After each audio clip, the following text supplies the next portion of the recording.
नमस्कार दोस्तों, लोकसभा चुनाव के छठे फेज में 7 राज्यों और एक केंद्र शासित प्रदेश की 58 सीटों पर वोटिंग चल रही है। इस दौरान सबकी नजर दिल्ली पर टिकी हुई है।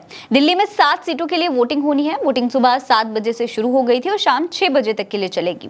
दोस्तों, बीजेपी दिल्ली की सभी 7 लोकसभा सीटों पर चुनाव लड़ रही है। वहीं आम आदमी पार्टी और कांग्रेस मिलकर चुनाव लड़ रहे हैं इंडिया गठबंधन से।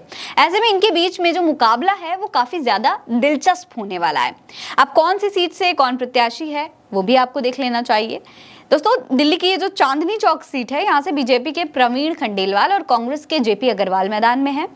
पिछले 2 लोकसभा चुनाव में ये सीट भारतीय जनता पार्टी के खाते में गई थी। नई दिल्ली की सीट की अगर बात करें तो भाजपा ने इस सीट से सुषमा स्वराज की बेटी बांसुरी स्वराज को टिकट दिया हुआ है। वहीं उनका जो मुकाबला है वो आम आदमी पार्टी के सोमनाथ भारती से हो रहा है। 2019 में यहाँ भाजपा ने जीत दर्ज कराई थी, लेकिन इस बार ये सीट जो है तगड़ी टक्कर दिखा रही है। मैं चाहती हूँ सभी जो गरीब लोग हैं उन लोगों के लिए अच्छे से अच्छा कदम सरकार को उठाना चाहिए, क्योंकि महंगाई को देखते हुए एक इंसान है जो जो रईस हैं वो रईस होते जा रहे हैं, जो गरीब हैं और नीचे आते जा रहे हैं। सभी के लिए सोचते हुए मैं ये चाहती हूँ कि एक अच्छा नेता, एक पढ़ा लिखा नेता हमारे सामने आना चाहिए। पूर्वी दिल्ली सीट की बात करें तो पूर्वी दिल्ली से भाजपा के हर्ष मल्होत्रा और आप के कुलदीप कुमार मैदान में है। 2019 में ये सीट भाजपा के खाते में गई थी।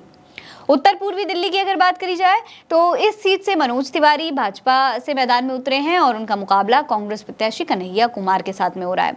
मनोज तिवारी दोस्तों इकलौते ऐसे नेता हैं जिनका टिकट बीजेपी ने दिल्ली से रिपीट किया है, लेकिन फिर भी इस सीट पर सत्ता विरोधी लहर साफ देखने को मिल रही है। कन्हैया कुमार को वोट दूंगा मैं। तिवारी जी ने काम ही नहीं करा तो वोट क्यों दे दिया। उत्तर पश्चिमी दिल्ली सीट की अगर बात करें तो इस सीट से भारतीय जनता पार्टी के योगेंद्र चंदोलिया चुनाव लड़ रहे हैं। वहीं उनका मुकाबला जो है उदित राज से हो रहा है। 2014 में उदित राज ने इस सीट पर भारतीय जनता पार्टी से चुनाव लड़ा था और जीत भी दर्ज कराई थी। अब पश्चिमी दिल्ली सीट की भी देख लीजिए।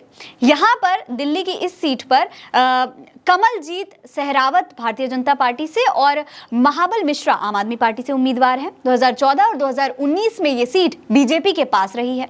दक्षिणी दिल्ली सीट की अगर बात की जाए दोस्तों तो इस सीट से भाजपा के रामवीर सिंह बिदूड़ी और आम आदमी पार्टी के सही राम पहलवान के बीच में मुकाबला होने जा रहा है। पिछले 2 लोकसभा चुनाव में ये सीट भाजपा के पास थी। कांग्रेस कांग्रेस कांग्रेस केजरीवाल वादे करके पीछे हटने का फायदा क्या, वादे करते चले आ रहे हैं लोग, तो फायदा क्या उसका।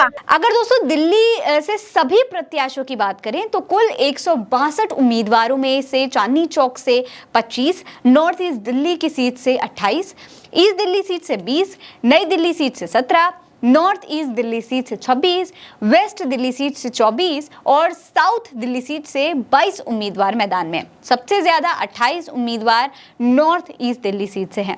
दोस्तों, वोटिंग के बाद 7 सीटों पर कुल 162 उम्मीदवारों की जो किस्मत है उसका फैसला ईवीएम में कैद हो जाएगा और अब देखना यह होगा कि किसकी जीत होती है और किसकी हार। इसका नतीजा 4 जून को आ जाएगा और चुनाव से जुड़ी हर अपडेट के लिए आप उल्टा चश्मा यूसी को सब्सक्राइब कर लीजिए। नमस्कार।